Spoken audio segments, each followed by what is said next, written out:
Bonjour à tous, je vois que vous êtes de plus en plus nombreux à vous connecter, donc je pense qu'on va pouvoir commencer. Donc moi je m'appelle Zoé Talmont, je suis responsable des programmes destinés aux grands groupes chez Lyon. Et avant de laisser la parole à Noémie, pour ce webinaire, je voulais vous présenter un petit peu Lyon, puisque je suppose que la plupart d'entre vous, ne connaissez peut-être pas ou alors vous êtes déjà venus dans nos locaux. Sinon pour les nouveaux, bienvenue. Nous Lyon en fait on est, l'école de l'ère entrepreneuriale. Alors l'ère entrepreneuriale, ça ne veut pas dire, qu'on accompagne les entrepreneurs uniquement. En fait, nous, notre rôle, c'est vraiment d'accompagner chaque individu à être entrepreneur dans sa vie professionnelle. Donc, on accompagne les entreprises dans leur transformation, hem et notre but, c'est vraiment de les accompagner, tant sur le côté digital, mais surtout en misant sur le capital humain. Donc nous faisons des formations, sur, différentes thématiques. On a des formations, destinées aux grands groupes sur les nouvelles méthodes de travail. On a des formations qui vont être plus orientées comment devenir product manager, product owner et des formations également sur le management. Et c'est dans cette, problématique-là parce que également, je pense que vous avez tous pu le voir, en étant en télétravail un peu obligatoire, être manager, c'est pas évident et d'autant plus en remote, c'est des problématiques de tous les jours.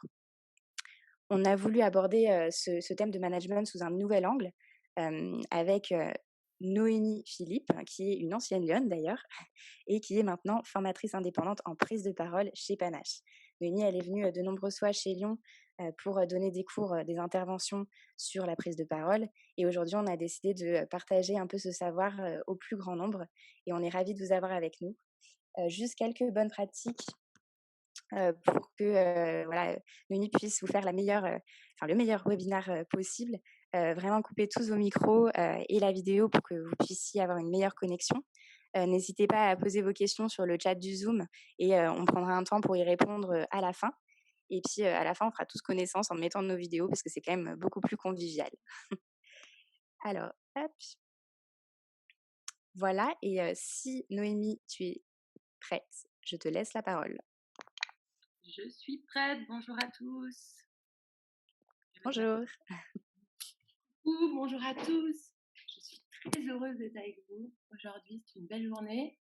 Alors, je vais vous partager de suite mon écran, que vous puissiez voir la présentation. J'espère que tout le monde va bien. Moi, ça va bien, c'est une grande journée parce que ça fait un mois que je n'ai pas mis de mascara, donc je me suis un peu pimpée pour l'occasion. Et un mois, je me suis pas lavé les cheveux. Ça, c'est une blague. Bon, alors, juste que je vous explique pourquoi on est là, je pense que vous le savez, c'est pour discuter autour du leadership, sacrée notion, pour vous inspirer et peut-être vous permettre une certaine prise de conscience et pour réaliser si vous avez ou pas en vous une partie de leadership qui ne demande qu'à s'exprimer ou alors vous ne savez peut-être pas comment l'exprimer. Pourquoi? Parce que peut-être que les modèles existants ne sont pas les bons, ne sont pas ceux qui vous permettent de vous identifier. Moi, j'ai à cœur de les casser, ces modèles. Si vous êtes là, pour moi, c'est que de près ou de loin, finalement, vous avez un lien avec le leadership et vous avez été intrigué par le titre de cette conférence. Euh, J'aimerais penser que vous êtes venu pour moi, mais je pense plus que vous avez un attrait particulier pour le titre. Donc, je vais partir sur cette hypothèse. Juste, les objectifs de notre échange, c'est qu'il n'y a pas d'objectif, c'est ça qui est sympa. En revanche, ce que ce n'est pas, j'aimerais vraiment vous partager avec vous. On ne va pas essayer de définir le leadership, parce que le leadership, on pourrait en parler des heures durant, vraiment. Il existe pléthore de définitions. Il existe la théorie des traits, Max Weber en parle énormément. Il existe énormément de théories comportementales. La théorie des 4 systèmes, les différents types de leadership, qu'ils soient situationnels, transformationnels. Vous voyez, enfin, on pourrait y passer la nuit en fait. Et rien que de parler de toutes ces théories, moi, ça me fait mal au cœur. Il y a encore quelques jours, je parlais avec ma meilleure amie qui est institutrice et qui me disait qu'elle n'avait aucune part de leadership en elle. Intéressant de dire ça pour une institutrice. Vous voyez, donc en fait, le leadership, c'est tellement large que j'ai réellement pas du tout envie de vous donner une définition. Là, l'idée, c'est plutôt de se dire que si vous voulez trouver des définitions du leadership et apprendre beaucoup plus de choses là-dessus, c'est d'aller creuser ce qu'il existe dans les articles, dans les bouquins, dans les TED Talks. Et puis, vous allez trouver des éléments comme le leader a une stratégie en tête, le leader a des objectifs, le leader est à l'aise avec l'imperfection, le leader persévère et apprend de ses échecs, le leader est empathique, le leader est bosseur, le leader pense différemment. Oh, oui, certes. Du coup, ce qui est intéressant, c'est qu'on voit qu'on connaît tous plus ou moins la recette, mais qu'on ne sait pas vraiment comment l'appliquer, cette recette, comment faire concrètement. Donc l'idée de cet échange, c'est plutôt de vous partager ma vision des choses. Donc toujours faire très attention à avoir une vraie prise de recul et un regard critique sur ce que je vais pouvoir dire, parce que ce sont des conseils à suivre ou à ne pas suivre. Et puis d'essayer de vous pousser à la réflexion, d'éveiller un certain sens de la curiosité et de vous faire peut-être prendre conscience de quelque chose et de vous faire euh, avoir une sorte de réflexion qui peut-être vous poussera ou non à l'action. Voilà, c'est ça l'intérêt en fait de l'heure qu'on va passer ensemble aujourd'hui, du coup pendant cet échange. Le mot d'ordre qui est extrêmement important, c'est arrêtons de nous cacher. Vraiment, prenons conscience notamment aussi que la prise de parole est un canal d'affirmation et d'émancipation, et donc potentiellement un canal euh, enfin un outil de développement personnel. Et c'est en ce sens que vous allez voir, en fait, pendant cette heure, je vais mettre en lumière, en parallèle, la prise de parole et le leadership. Et on va voir à quel moment, en fait, c'est lié. Et entre nous, c'est lié tout le temps, finalement, tout le temps.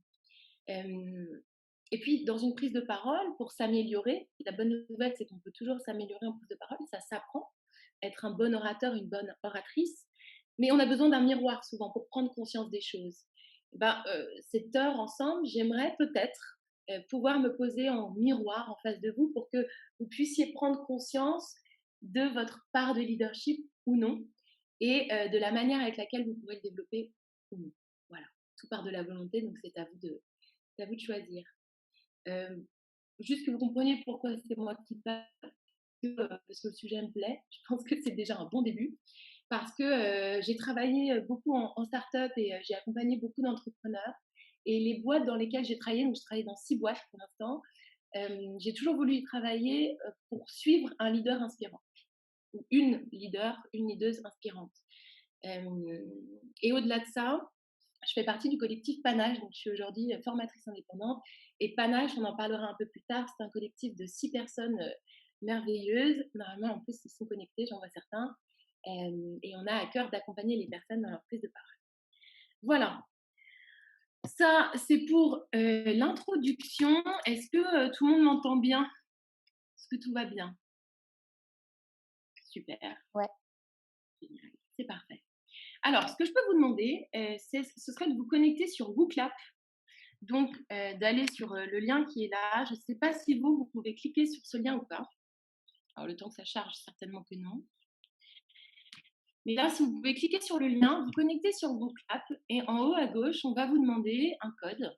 Et ce code, c'est RQKDAJ en majuscule. Si vous pouviez écrire un mot positif ou un mot négatif, peu importe, pour qualifier un leader, une leader. Et ensuite, on va pouvoir voir vos réponses dans un nuage de mots. Ça nous donne une petite idée déjà de ce que vous avez comme image en tête des leaders. Clairvoyants, inspirants, charismatiques, visionnaires, inspirantes, super, motivants, bienveillance. Ah là là là, ça fuse à l'écoute, humain, empathique, exemplaire, calme, intéressant, efficace, fait confiance, utile, rassurant, ok, déterminé. Voilà, on en a du mot. Alors, c'est souvent des mots très positifs. Hein. Je vois qu'on n'a pas beaucoup de mots négatifs sur le leader. Développement, sensible, dynamique, égocentré. Ah, bah, alors là, c'est pas mal ça, égocentré. D'aura, délégation, déterminé, clairvoyant, challengeant, disponible, opinion, génial. Super. Bon, et ben, merci beaucoup. Donc déjà, on a une petite idée de ce que vous avez en tête par rapport à ce que peut être un leader. Encore une fois, l'idée n'est pas de vous donner une définition du leader, j'en ai pas envie. C'est plutôt de vous pousser, vous, à la réflexion et de vous dire, mais à quoi j'aimerais ressembler comme leader ou quel type de leader j'aimerais suivre plus que voilà ce que c'est qu'un leader. Donc, à aucun moment dans cette conférence, on va parler des leaders. Je ne vais pas vous donner de nom de leader. On peut en avoir en tête. C'est pas l'idée. C'est pas du tout l'idée.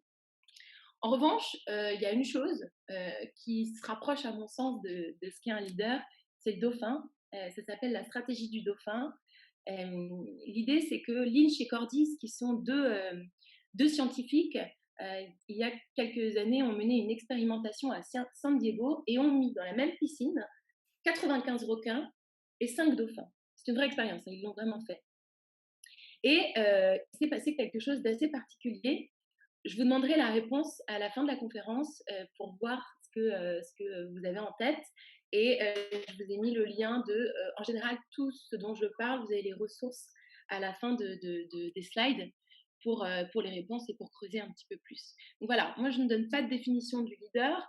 Peut-être le fait qu'un leader est quelqu'un qui va se démarquer et qui aura tendance à influencer. C'est les seules caractéristiques que j'ai envie de donner et le fait que le leader, potentiellement, pour notre monde aujourd'hui, s'inspirerait du dauphin. Alors, ce qui va suivre, hein, vous vous en doutez, ce sont les 10 conseils que je peux vous donner pour un leadership assumé. Donc le mot assumé prend sens. Assumé dans le sens où, où si on a une partie de leadership, on est capable de la faire émerger, de la faire rayonner pour aller là où on a envie d'aller. En fait. Donc chacun a en vous peut-être une partie de leadership ou pas. Mais l'idée, ça va être de calculer ensemble, on va s'amuser un peu, si vous en avez envie, votre quotient de leadership. Et pour ça, je vais vous demander de prendre une feuille et un crayon, ou alors une petite vos notes dans votre portable ou peu importe. Et je vais vous demander de noter des choses sur cette feuille. Donc la première chose que je vais vous demander en fait à chaque fois sur les 10 conseils, je vais vous demander de vous mettre une note, un chiffre entre 1 et 10 pour évaluer votre quotient de leadership par rapport à, au fait que vous soyez plus ou moins touché par le conseil qui a été donné. Et ensuite, à côté de cette note, vous pouvez peut-être avoir une réflexion, mais là on n'aura pas le temps de la voir aujourd'hui, sur comment je pourrais améliorer cette note, c'est-à-dire la faire grandir. Donc c'est parti, n'oubliez pas que ce que je dis est complètement contestable, je m'inspire de mes histoires à moi, de mes expériences à moi, et qu'à aucun moment je suis la voix de la raison ou de la sagesse ou du Saint-Esprit, aucunement. Alors premier conseil que j'ai envie de donner à tous les leaders en herbe, en tout cas que j'ai pu repérer, c'est que le leader est souvent quelqu'un qui, de manière générale, se connaît peut-être un peu plus que la moyenne et, on va dire, est en tout cas conscient de ses qualités et de ses défauts. Ils savent comment convoquer leurs qualités, les affirmer, les utiliser et assumer leurs défauts pour aller les sublimer, à minima, ne pas les cacher sous le tapis, quoi. Ce sont en fait des personnes qui se sont trouvées suffisamment, ou un pourcentage d'aisance avec elles-mêmes qui leur permet de s'exprimer et de s'assumer. Parce que ce qu'il faut se dire, c'est qu'une fois qu'on est à l'aise avec soi, on peut prétendre à être à l'aise avec les autres. Donc le leader, comme l'orateur, c'est une personne qui doit d'abord régler ce qu'il a réglé avec lui-même, en tout cas, comme je vous disais, avoir un pourcentage minimum pour oser ensuite driver les autres, ou à minima sortir du lot. C'est quelqu'un aussi qui se connaît assez pour choisir ses batailles. C'est-à-dire que moi, je me rappelle qu'une fois, je m'épuisais à être un petit peu sur tous les fronts. Et on m'a dit, Noémie, il va falloir que tu choisisses tes batailles. Et moi, ma bataille, je l'ai choisie. J'ai choisi une cause, une grande cause, et je m'y tiens. En quelque sorte, c'est une manière d'aller droit au but. Je ne suis pas supportrice de l'OM, mais et voilà, c'est un peu l'idée.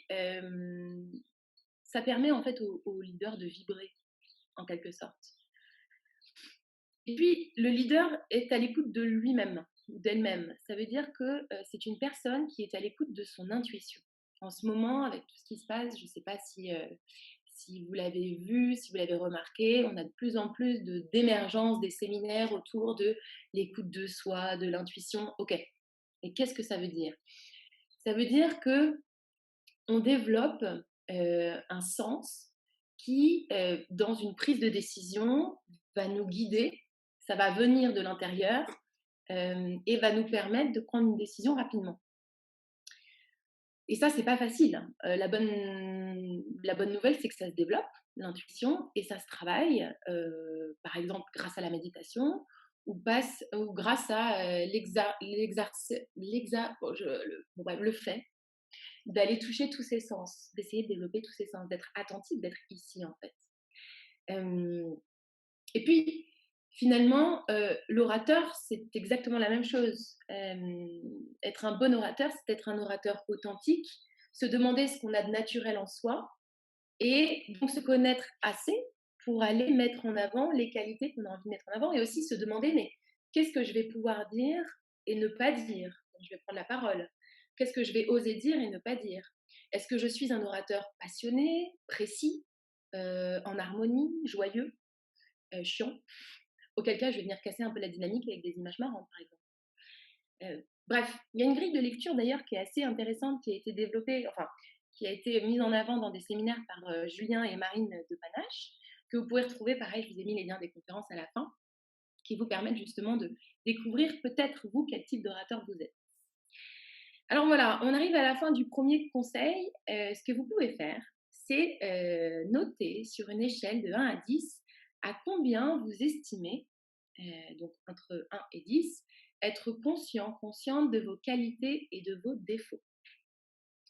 Je vous laisse un petit moment pour ça. Et puis ensuite, la deuxième réflexion que vous pouvez avoir, c'est de vous dire, mais qu'est-ce que je pourrais mettre en place pour développer cette connaissance de moi-même? Alors honnêtement, la prise de parole aide beaucoup.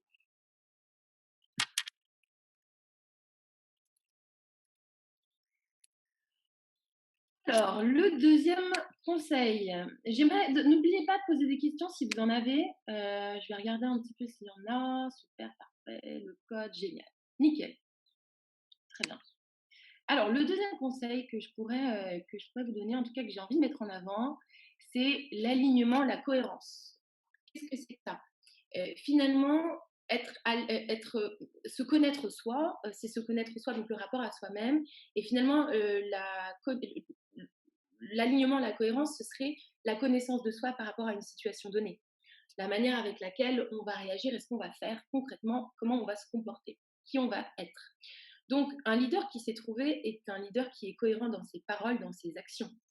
Je ne sais pas si ça vous est déjà arrivé, mais quand ça sonne faux, on le sent, on le ressent, on le sait. On a une personne en face de soi. euh, Mettez-vous un petit peu dans cette situation et essayez de voir, est-ce que vous avez déjà rencontré quelqu'un qui, quand elle vous parlait, ça sonnait faux? Quand vous écoutiez un discours, ça sonnait faux. Moi, je connais beaucoup de politiques comme ça. Euh, et d'ailleurs, de votre côté aussi, est-ce qu'un jour, vous vous êtes pas dit, mais là, ce que je suis en train de raconter, j'y crois pas, quoi. Là, vous êtes désaligné. Vous n'êtes pas cohérent avec ce que vous faites. Euh, Dire la vérité aux autres et se dire sa vérité à soi-même, donc réaliser les choses, c'est extrêmement important pour être en harmonie, en cohérence, en alignement avec soi. Et ça va se ressentir. Ça va se ressentir dans la manière avec laquelle on va embarquer les autres. Bah, pour les orateurs, les oratrices, c'est pareil, c'est exactement la même chose. La première chose à faire quand on prend la parole, c'est déjà être d'accord avec ce qu'on va dire. Ça peut sembler comme ça évident, mais ce n'est pas le cas pour tout le monde, honnêtement. Et ensuite, tout ça, ça va se traduire avec les mots, donc la manière avec laquelle on va s'exprimer et les mots qu'on va choisir, mais aussi le corps. Ce sont les deux éléments qu'on peut utiliser pour s'exprimer. Et lorsque l'on n'est pas aligné, lorsque l'on n'est pas cohérent, on dit qu'on n'est pas congruent. La congruence, c'est le fait d'aligner son langage corporel avec ses mots. Un leader, de manière générale, un bon leader, c'est quelqu'un qui est aligné, c'est quelqu'un qui est cohérent. C'est quelqu'un aussi qui se fait plaisir, en fait, hein, qui aime parler de ce dont il parle. Voilà, et puis aussi, ce qu'il faut se dire, c'est quand quelqu'un est dans le vrai, quand quelqu'un dit la vérité, qu'est-ce qui peut lui arriver concrètement? Elle se met pas en danger. C'est-à-dire que le leader, c'est l'inverse de la girouette. C'est pas quelqu'un qui va vous dire 2 semaines avant qu'il a fait quelque chose et 2 semaines après qu'il a fait autre chose. C'est ça aussi, c'est être cohérent avec soi et cohérent avec les autres. Alors, on va faire le même exercice, si vous êtes OK. On peut se dire sur une échelle de 1 à 10, à combien est-ce que vous estimez être aligné, être en cohérence? Et on va s'atteler seulement à vos réalisations professionnelles. Donc, à combien, sur une échelle de 1 à 10, vous estimez être en cohérence dans vos réalisations professionnelles actuellement? Et la deuxième partie de la réflexion, c'est qu'est-ce que vous pouvez mettre en place, imaginez mettre en place pour développer cet alignement. Je vous laisse un petit peu de temps pour ça. Ça se trouve, il y a des personnes qui vont se dire mais oh là là, je suis pas du tout alignée, ce que je fais, ça me plaît pas. On en parlera après. J'assure le service après-vente pour ceux qui ont besoin d'en parler avec grand plaisir. Alors, le troisième conseil que je pourrais vous donner, c'est Maître Wu Wei qui nous le donne dans Kung Fu Panda. Il nous dit que Yesterday is history, tomorrow is a mystery. Today is a gift, that's why it's called the present. J'adore cette phrase.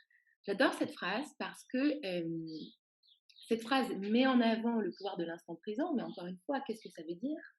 Quelle est la recette? Enfin, on connaît la recette, mais concrètement, comment ça se manifeste? C'est ce qu'on va voir là. Et cette phrase dit tout parce qu'un leader, c'est quelqu'un qui est ancré, c'est quelqu'un qui est calme. Et je l'ai vu dans le nuage de mots, le mot calme. En fait, déjà, le leader a la maîtrise de ses émotions. Ça ne veut pas dire qu'il est plus fort que ses émotions, ça veut pas dire. Enfin, si, justement, ça veut dire qu'il est plus fort que ses émotions, mais attention, ça ne veut pas dire qu'il ne vit pas ses émotions. Le plus important, c'est toujours de les laisser émerger, ces émotions, de montrer sa vulnérabilité. Mais un leader, honnêtement, qui fait jamais d'erreur, c'est énervant. C'est insupportable, quoi. On a tous en tête les qualités d'un bon leader et on se dit mais super, mais c'est pas pour moi en fait, parce que moi je suis pas quelqu'un d'inspirant, je suis pas quelqu'un qui se met pas à chialer parfois les soirs dans ma chambre. Je suis pas quelqu'un qui n'a pas peur d'aller au front, d'aller parler, ne serait-ce qu'à ma boulangère pour lui demander quelque chose, que parfois j'ai juste la flemme.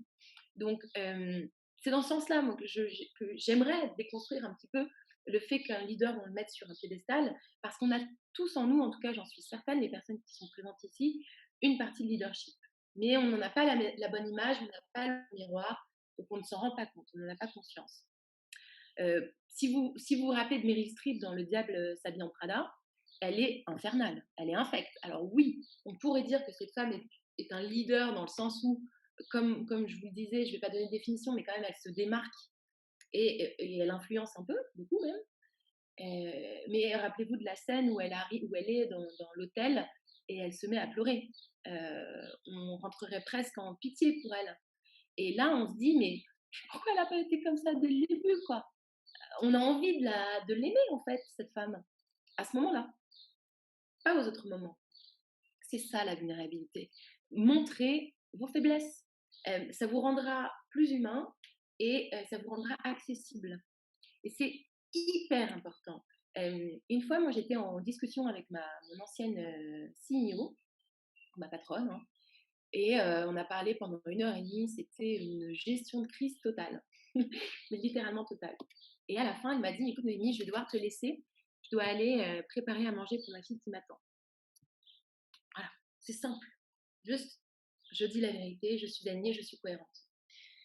Un autre élément, c'est que le leader, il est serein, ou elle est sereine dans ses décisions. C'est-à-dire que c'est une personne qui a réussi à être à l'écoute d'elle-même et qui ne revient pas sur sa décision. Quand de toute façon, on se connaît, c'est un cheminement, hein, on est aligné, on est cohérent, on écoute son intuition, on prend la décision, bah, on est serein. On peut être, on ne peut être que calme. Alors naturellement, ça va se traduire dans nos mots, dans notre langage corporel, on sera ancré, calme, avec un regard non fuyant. Et ça m'amène à la dernière chose, le regard marqué. Si je fais ça, qu'est-ce que ça veut dire? Bah, normalement, bon, c'est un peu les ringards, mais normalement, c'est plutôt un geste de drague. Si je commence à être comme ça, un peu, voilà, mal, ça traduit un sentiment de fatigue, d'anxiété. Hem, Demandez-vous ce que ça veut dire qu'un regard fuyant. Quelqu'un qui ne vous regarde pas dans les yeux, qui baisse le regard ou qui lève les yeux. Un leader est quelqu'un qui a un regard, un flux entrant, un flux d'échange avec la personne qui va regarder. Une sorte de guerrier pacifique, vous voyez, avec un regard assumé qui témoigne d'une solidité, d'une profondeur, d'une vérité. Et vous aussi, vous êtes capable de ça, tout le monde est capable de ça. Ça se traduit aussi dans la prise de parole, encore une fois. Ce qu'on conseille souvent, c'est d'avoir un regard qui ne va pas balayer la salle, mais qui va connecter avec les personnes qu'on regarde, soit un auditoire, soit la personne qu'on a en face de soi, de minimum 3 secondes. C'est ce qu'on conseille. En art oratoire, par exemple, Stéphane André de l'école de l'art oratoire nous dit qu'un orateur a une posture écologiquement juste. Alors, c'est magnifique, un beau concept qui ne veut pas dire grand-chose. Bah, en fait, ce que ça veut dire que votre corps entier, en tant qu'orateur, que leader, doit traduire une solidité et un naturel, une sorte de verticalité retrouvée. Nous, on n'est pas on n'a pas 4 pattes, on en a 2. Donc, l'idée, c'est de se tenir droit et d'avoir quelque chose qui commence par le regard. Une fois que alors votre dos s'ajustera et vos pieds, tout commence aussi par vos pieds qui sont ancrés dans le sol. Vous savez, on parle souvent d'ancrage, qu'est-ce que ça veut dire? Bah, c'est de se sentir solide en fait, et solide comme un arbre, et tout ce que vous avez en dessous des pieds qui vont se mettre au niveau de vos hanches, d'accord, dans l'écartement, vont représenter votre histoire, vos racines, et vos racines qui sont solides et profondes. Euh, voilà, c'est pourquoi, en fait, ça sert à rien de se justifier quand vous êtes dans cet ancrage, dans ce regard marqué, dans ce calme et cette sérénité. Je ne réponds pas aux questions, je ne sais pas s'il y en a, je suis désolée, je vais enchaîner et on les traitera à la fin. On a 15 minutes de questions-réponses. Si c'est OK pour vous, j'espère que tout va bien, que vous n'êtes pas en train de vous endormir.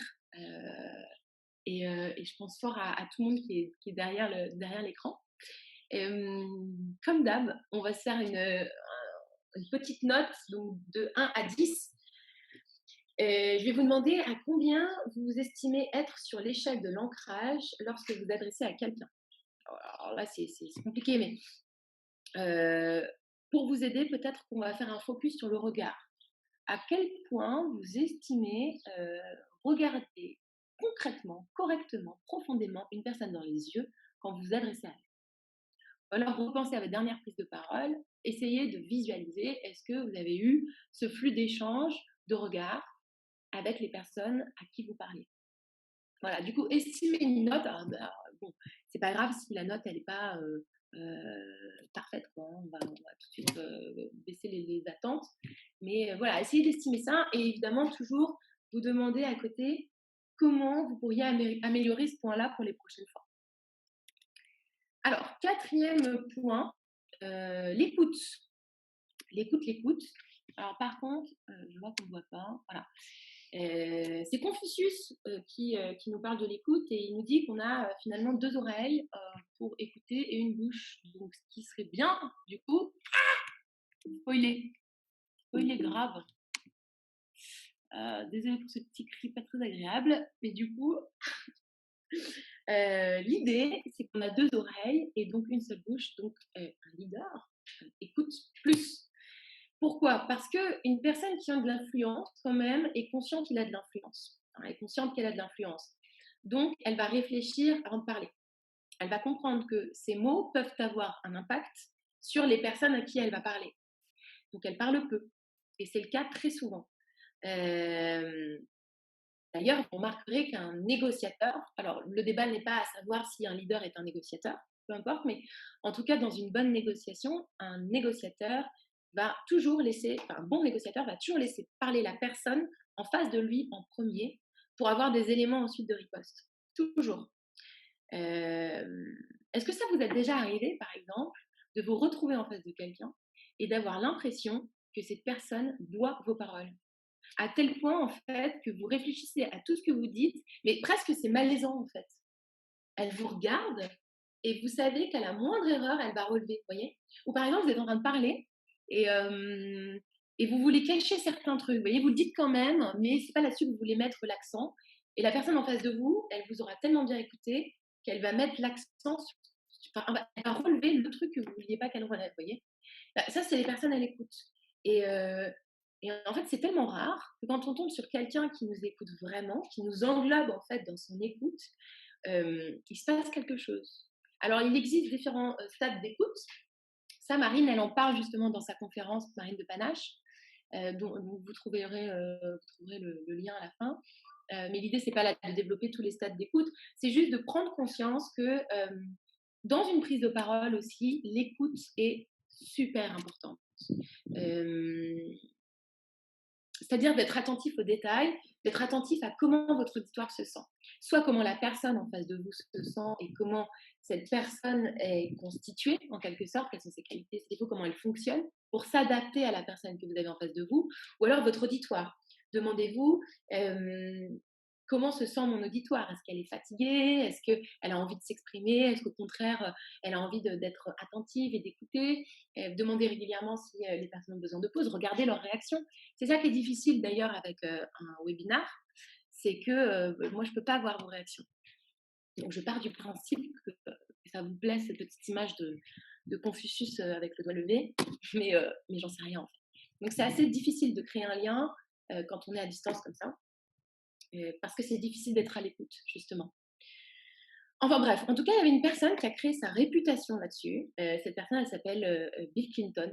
En fait, ce mec-là, ce président-là, il avait sa caractéristique principale, c'est que quand il rencontrait quelqu'un, il était toujours, toujours, toujours à l'écoute des gens qu'il rencontrait, à tel point qu'il a écrit dans son autobiographie: je me suis toujours intéressé aux autres, je voulais faire leur connaissance et comprendre, ressentir leurs émotions, être empathique. C'était un grand empathique, notre Bill Clinton, et on aime ça. Ça, c'est pareil, hein, c'est un truc que vous trouverez toujours chez les leaders, dans les articles: il faut être empathique. Ok, mais qu'est-ce que ça veut dire? Bon. Alors, pareil, on va faire le même exercice sur une échelle de 1 à 10. Vous prenez votre petit crayon. À combien estimez-vous être à l'écoute pleinement lorsqu'une personne parle? Pleinement. C'est-à-dire que vous n'êtes pas en train de penser à autre chose, vous êtes là. Et par ailleurs, vous n'êtes pas en train de penser à la réponse que vous allez donner à la personne. Et vous n'êtes pas en train d'interpréter, de juger, de penser oh, sa place, j'aurais pas fait pareil, ou oh là là, qu'est-ce qu'elle a de beaux yeux, c'est incroyable. Vous voyez, un truc, une posture qualitative qui vous permet de dire: je suis à l'écoute, je suis juste là. Et donc, l'idée, c'est de vous donner une note de 1 à 10, hein, comme on l'a fait. Et puis de vous demander, encore une fois, qu'est-ce que vous pourriez faire pour faire en sorte que votre note augmente ou que vous soyez un peu plus à l'écoute. Si, encore une fois, vous en avez la volonté. Le changement ne vient pas sans la volonté de la personne, de toute façon. Alors, le cinquième, je crois qu'on en est au cinquième, d'ailleurs, il faut que j'accélère, conseil, c'est, alors je suis un peu fière de mon jeu de mots, let it go. Donc, let it go, vous avez reconnu notre amie la Reine des Neiges. Et en fait, laisser l'ego partir. Pareil, hein, une grande phrase, un grand mot. Qu'est-ce que l'ego? L'ego, c'est le moi, c'est ma personne, quoi. Qu'est-ce que ça veut dire? Bah, moi, j'ai discuté récemment avec une femme qui a fait la formation Lyon aussi, qui a plus de 15 ans de carrière dans un grand groupe et qui m'a confié qu'elle a toujours rêvé de grimper les échelons jusqu'à arriver au COMEX, donc au comité de direction, parce qu'elle avait qu'une envie, c'était de prendre les décisions, d'avoir ce pouvoir qui lui permette de prendre les décisions. Dans un comité de direction, oui, souvent, c'est l'entité qui prend les décisions. Elle m'a expliqué qu'elle a réussi. Bravo, bravo à elle. Sauf qu'en fait, elle a été extrêmement déçue parce que, en fait, elle n'avait pas compris ce qu'était le pouvoir. Elle ne s'est pas sentie avoir plus de pouvoir au moment où elle est arrivée dans le COMEX. Elle a décidé d'entamer un coaching avec un coach professionnel. Alors, coach professionnel, c'est-à-dire coach certifié, quelqu'un qui est là pour l'aider à progresser, une sorte de personne entre le psy et le manager. Enfin, il y a un truc un peu comme ça dans le coaching. Et le coach ou la coach lui a dit qu'effectivement, elle ne savait pas ce qu'était le pouvoir. Et elle a vraiment découvert qu'en fait, en voulant gravir les échelons de cette manière, elle voulait en fait flatter son ego pour se prouver à elle-même qu'elle était capable d'y arriver et surtout pour prouver aux autres qu'elle était capable d'y arriver et pour prouver qu'elle avait légitimité à prendre les décisions parce qu'elle était au COMEX. Donc, on ne va pas contester quelqu'un qui prend une décision qui est au COMEX. Euh, donc, en fait, je dirais que l'ego est très lié avec le regard des autres, le rapport aux autres. Donc, en travaillant sur elle-même, elle s'est très vite rendue compte que le plus important, en fait, est la libération ultime. Et c'est exactement ce qui se passe pour la Reine des Neiges. C'est d'arriver à s'exprimer pleinement. C'est-à-dire que la Reine des Neiges, elle a un pouvoir qu'elle a caché toute sa vie jusqu'au moment où elle décide de partir dans la forêt, de construire son palais avec ses pouvoirs magiques et de les exprimer pleinement. Alors oui, le revers de la médaille, c'est qu'elle est seule dans son palais, mais quelle libération pour elle de pouvoir s'exprimer pleinement. On a tous une personnalité, on a tous une manière d'être. Soyons, en fait, assumons qui nous sommes. Peut-être que certaines personnes qui veulent arriver au COMEX, c'est super, mais peut-être qu'elles ont d'autres motivations. Et si cette motivation est l'ego, le fait de venir flatter son ego, honnêtement, je peux vous assurer que c'est pas une bonne motivation. C'est pas ça qui vous apportera une belle estime de vous-même, en tout cas. Pour l'orateur, c'est pareil. Hein. On dit souvent qu'un orateur, c'est une personne qui va se mettre au service d'une cause qui est plus grande que lui. Donc, c'est une personne qui va en fait finalement n'être qu'un canal, un corps, qui va servir quelque chose de plus grand que lui, quoi. Finalement, si on se dit ça, on se dit qu'on peut être libéré du stress et du jugement.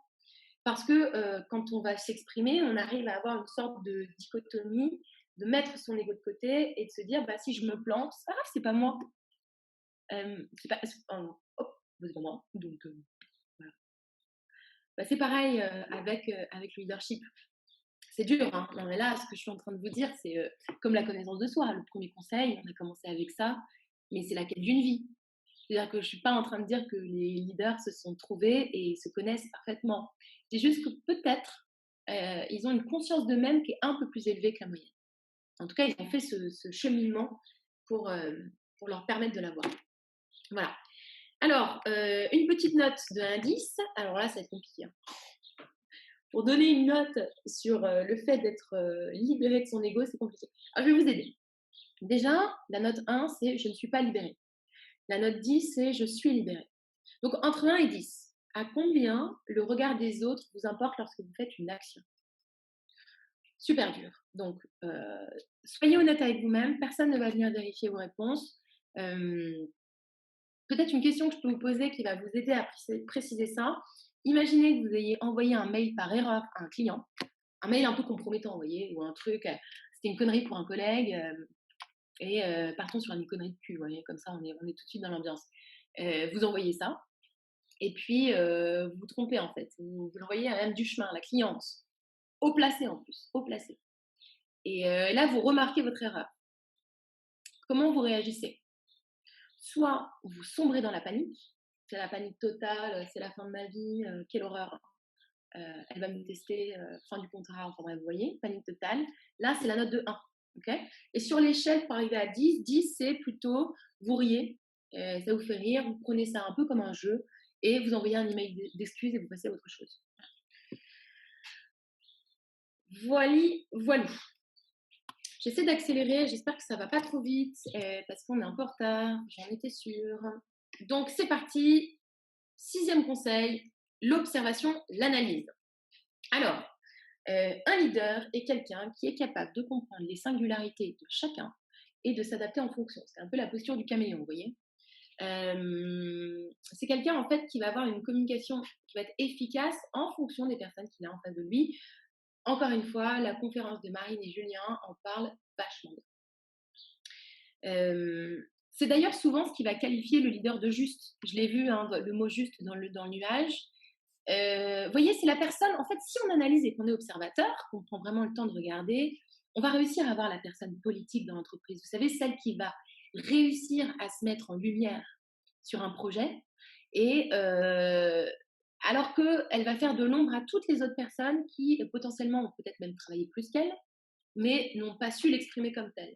Vous voyez, moi, c'est même pour ça d'ailleurs que je me suis lancée dans la formation à la prise de parole, parce qu'après avoir travaillé avec de nombreux entrepreneurs, je me suis rendu compte que certaines personnes, en fait, avaient un projet important pour la société, ou ne serait-ce qu'intéressant, en fait, enfin, quelque chose qui a de la valeur. Moi, je suis personne pour juger si un projet a de la valeur ou non, mais en tout cas, bref, qui avait quelque chose d'intéressant à dire, mais qui ne savait pas comment le dire.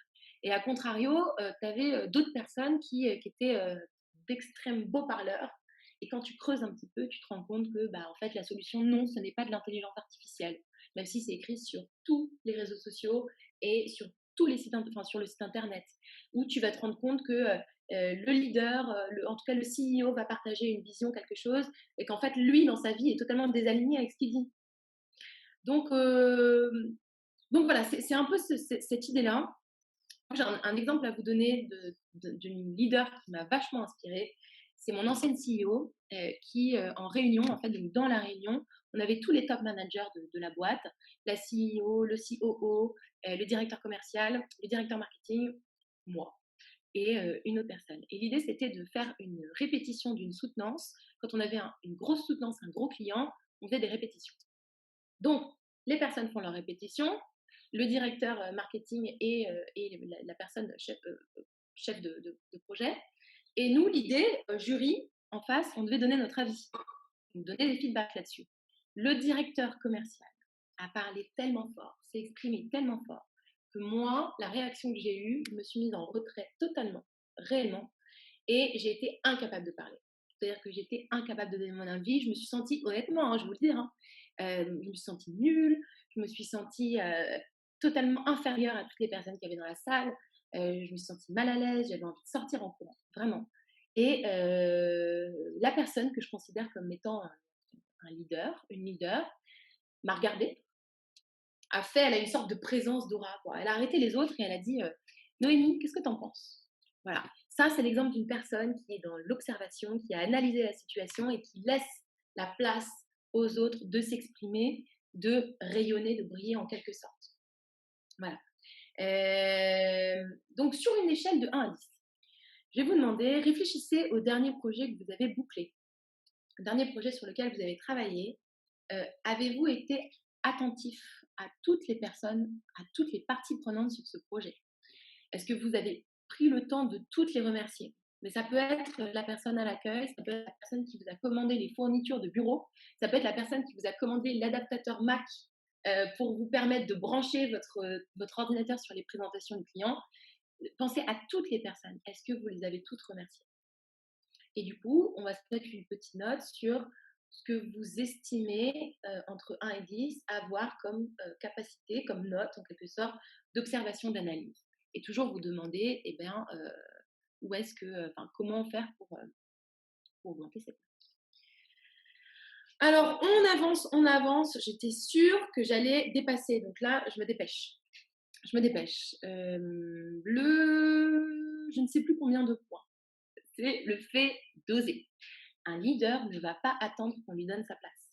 Un leader va la prendre, il va la créer, sa place.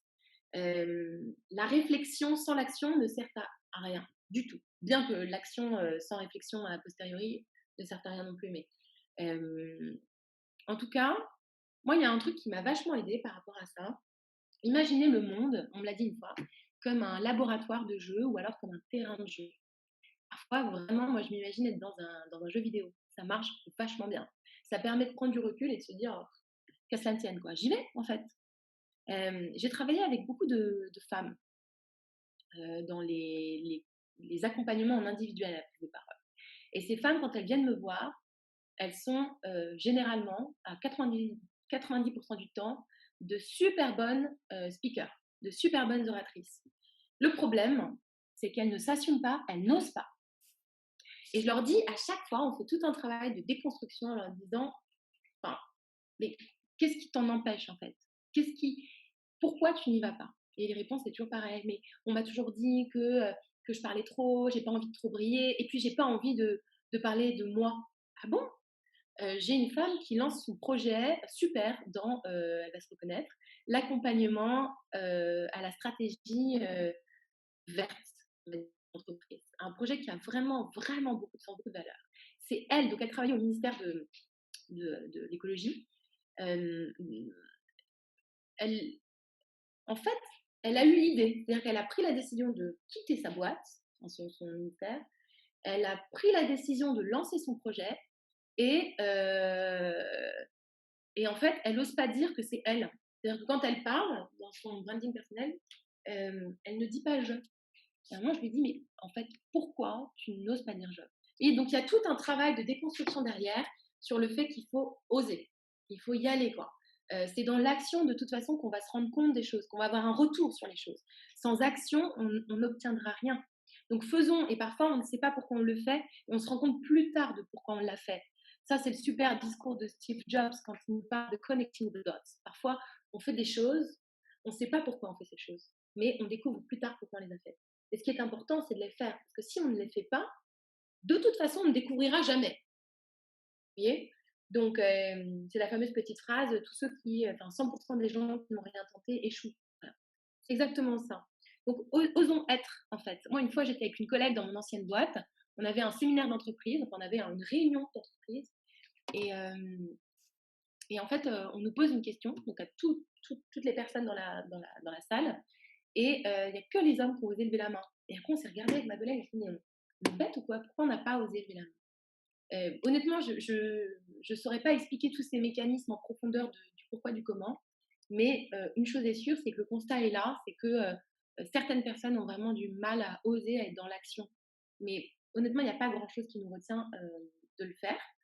Donc, demandez-vous, donc sur une note de 1 à 10, quelle est votre note, en quelque sorte, j'ai envie de l'appeler audace, votre propension à oser, votre capacité à agir, à être dans l'action. Et demandez-vous comment vous pouvez l'améliorer. Quelle heure est-il? 20. Super. Très bien. Est-ce que tout va bien là? Est-ce que tout le monde se sent bien? Tout le monde est OK? Super, au top. Génial. OK, très bien. On me dit qu'on va stopper à 20. Ouh là là, on va essayer à 25. On va essayer à 25. Pitié, pitié, pitié. Je vais terminer rapidement sur les derniers conseils. C'est très désagréable hein, de se dire qu'à chaque fois, il faut se dépêcher, tout ça. C'est de ma faute et j'en suis désolée. Bon, l'un des derniers points, c'est le respect des engagements, le fait d'être un rôle modèle. Alors, on l'a vu, modèle dans le nuage de mots. Si tu veux connaître quelqu'un, n'écoute pas ce qu'il dit, mais regarde ce qu'il fait. C'est la différence entre le fait de prôner et le fait d'incarner. Moi, il y a un truc en ce moment qui me fait rire, rire vraiment. C'est vous voyez, les entreprises qui mettent dans leurs valeurs la bienveillance et l'humain. Alors, en fait, à quel point tu as besoin d'écrire comme valeur que tu as besoin que tes salariés soient bienveillants, autrement dit, sympas quand même, et humains, autrement dit, eux. Bon. Voilà, tu mets ça à la SPA, tu dis soyez chiants, donc les chiens doivent être chiants. Bon, il y a un truc quand même qui n'est pas très logique là-dedans. Le leader ne va pas mettre en avant ses qualités ou sa manière d'être, il va plutôt l'incarner. Moi, je me rappelle d'un ancien patron que j'ai eu il y a quelques années, donc j'étais responsable de l'événementiel, donc je gérais toutes nos participations au salon, et j'avais à gérer un espace de 200 mètres carrés. La veille, on était en train avec une collègue, qui est là d'ailleurs, qui va se reconnaître, de ranger toutes les affaires dans la voiture et de lutter pour que les portes ferment. Ben, cette personne, qui était notre CEO, était là à 11h du soir à nous aider à ranger toutes les affaires dans la voiture. Personne ne l'a vu à part nous. C'est ça pour moi, être un rôle modèle. Et aussi respecter ses engagements. Ça veut dire que le leader est conscient que quand il prend la parole, quand il dit quelque chose, il lance quelque chose, il lance une intention, il va émettre une idée, il va mettre une idée dans la tête de la personne. Cette personne, elle a une attente du coup. Donc, elle va répondre à cette attente toujours. Une fois, j'ai eu un échange avec 2 leaders dans ma boîte, dans mon ancienne boîte, et elles m'avaient toutes les 2 parlé d'un livre. Eh bien, je peux vous dire qu'une semaine après, même pas, il y en avait une 2 jours après, j'avais le livre entre les mains. Elle m'a dit: «Je t'offrirai ce livre», elle m'a offert ce livre. Un leader respecte ses engagements à une forme de rôle modèle. Alors, l'avant-dernier point, c'est semer des graines, ne pas forcer. Vous n'arriverez jamais à changer quelqu'un, de toute façon, s'il n'a pas la volonté lui-même de changer. C'est la base de comment on provoque un changement chez les personnes euh, qui nous écoutent. Donc, un leader est confiant, qui va planter des graines et ne va pas être pressé de récolter. Il va semer. Tout comme dans la nature d'ailleurs, hein, il y a quelque chose d'écologiquement juste là-dedans. C'est-à-dire que dans la nature, on ne va pas forcer les plantes à pousser, sauf éventuellement avec des OGM, mais on se rend bien compte des catastrophes que ça engendre. Donc, ça ne sert à rien de forcer quelqu'un. Le leader, il a compris ça. Il a conscience aussi du pouvoir de la systémie, c'est-à-dire qu'il a conscience que le monde agit en lien, tout est en lien. Donc, s'il se comporte bien, il y a un côté aussi très karma là-dedans. Hein. S'il se comporte bien, s'il émet des choses sans rien attendre en retour, à un moment donné, ça va porter ses fruits. Donc, ça ne sert à rien de forcer. Dans la prise de parole, c'est pareil. Ça ne sert à rien d'aller forcer des personnes à adhérer à ce que vous dites. L'idée est plutôt de leur mettre dans la tête des graines qui vont ensuite germer, donc de rentrer en empathie avec elles dès le départ, pour ensuite que ça porte ses fruits. Alors, sur une note de 1 à 10, réfléchissez à la dernière fois que vous avez essayé de convaincre quelqu'un. Est-ce que vous avez essayé à tout prix de le forcer ou pas? Donc, à combien vous estimez, donc de 1 à 10, votre pouvoir de persuasion sans forcer la personne en face de vous? Mettez-vous une note. Et la dernière chose, c'est le storytelling, simplifier le complexe. Ça, c'est la dernière chose que je pourrais donner. L'intelligence ne réside pas dans le fait d'être capable d'employer des mots complexes. L'intelligence réside, et c'est Einstein qui nous le disait, dans le fait d'être capable d'expliquer de manière pédagogique et simple les choses à quelqu'un. Et pour vous exprimer de manière simple et claire, il y a un truc qui fonctionne vachement bien, c'est le pouvoir des histoires. Le pouvoir des histoires qu'on appelle le storytelling, qui va utiliser l'émotion comme base principale d'un discours. Sur une histoire, sur une échelle de 1 à 10, estimez-vous être capable de convoquer le pouvoir des histoires pour expliquer un phénomène, un élément complexe à un auditoire ou à une personne que vous avez en face de vous qui n'y connaît rien? Peut-être avoir les clés de ce fonctionnement. Voilà, l'équipe, c'est l'équipe Panache. Voilà, on est tous là. Nous, on s'est rassemblés, on est tous des formateurs indépendants en prise de parole. On s'est rassemblés autour de, alors oui, encore une fois, c'est un peu pédant, mais c'est le cas, autour de valeurs communes. C'est-à-dire qu'on a vraiment à cœur d'aider les gens dans leur progression. C'est-à-dire surtout d'aller réussir d'aller se poser les bonnes questions sur soi et de rayonner sur ce que l'on est, en fait, pas sur ce que la société veut que l'on soit. La prise de parole, pour nous, c'est un canal de développement. C'est une manière de s'améliorer. C'est un outil de développement personnel. C'est une vraie manière de commencer par soi. Ça, c'est un peu la conclusion en fait de cet échange. C'est une manière de commencer par soi, le rapport qu'on a avec soi-même, avant de l'exprimer aux autres et d'apprendre comment l'exprimer aux autres. Voilà, je vois qu'il y a encore des petits trucs. Ah oui, et alors évidemment, on fait ça en espagnol, en italien, en allemand, parce qu'on a Nicolas, que vous voyez, qui est en bas à gauche, en bas à gauche, oui, à gauche, qui est à Berlin, et Pierre en bas à droite, qui est au Portugal, à Lisbonne. Voilà, voilà. On parlait au début de la théorie du dauphin, vous vous rappelez? Si vous voulez la réponse à la théorie, il faut cliquer sur le lien, la stratégie de dauphin. La réponse, en fait, je vais vous dire, les chercheurs ont retrouvé 95 requins morts dans la piscine et 5 dauphins qui s'amusent ensemble. Voilà. Donc, bon, moi, le leader, c'est un dauphin, en fait. Donc, le lien, il est là, vous pouvez aller en apprendre un petit peu plus. C'est aussi un livre, un bouquin qu'on m'a conseillé il n'y a pas longtemps, et merci beaucoup, la personne qui me l'a conseillé se reconnaîtra. Là, j'ai mes petites étoiles. Pourquoi j'ai mis mes petites étoiles? Ah bah oui, pour conclure, en fait. Pour conclure sur le fait que être un leader, in fine, c'est une manière d'être qui s'apprend au même titre que la prise de parole. Ça s'apprend. Si on a l'envie et la volonté d'exprimer notre part de leadership, c'est possible. Et j'aimerais vous partager ces 2 citations.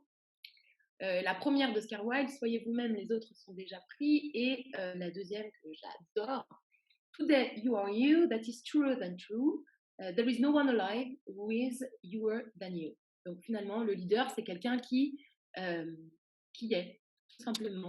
Et puis on va se quitter sur les conseils de la reine. Je ne sais pas si vous avez écouté son discours il y a 2 jours, qui a un message à nous passer.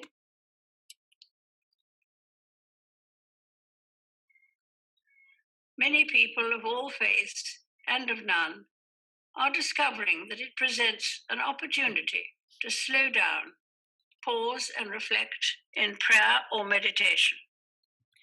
Voilà, donc même si la reine nous dit, prenons le temps d'introspection, de méditation, etc.